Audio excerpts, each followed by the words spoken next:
אנחנו נמצאים במכינת אלישע, במקום שבו ליאל התחנך לפני השירות הצבאי שלו, והגיע לסיירת גולני.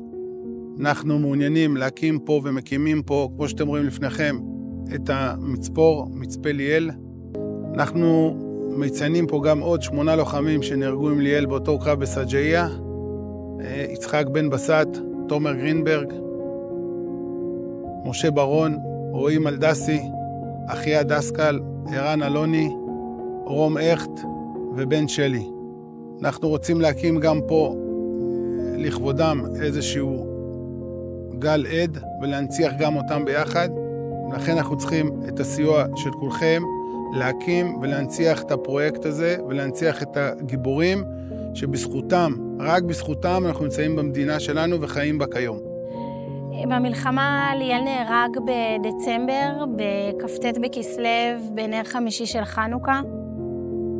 ליאל הקריב את חייו בשביל חייליו ונכנס ראשון למבנה על אף שלא היה צריך, מכיוון שהוא הרגיש שמשהו שם לא תקין, ובכך חייליו ניצלו והוא הקריב והוא נהרג.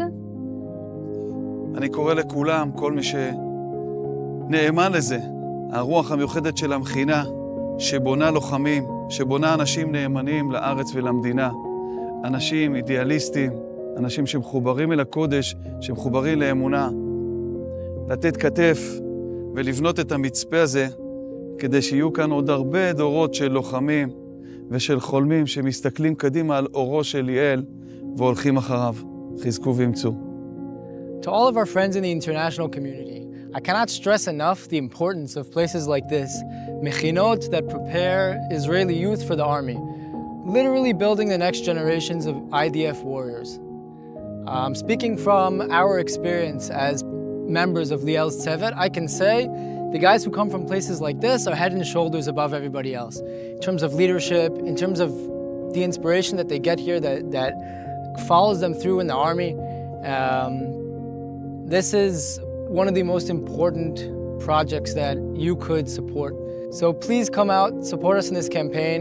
We're literally building the future of Jewish leadership.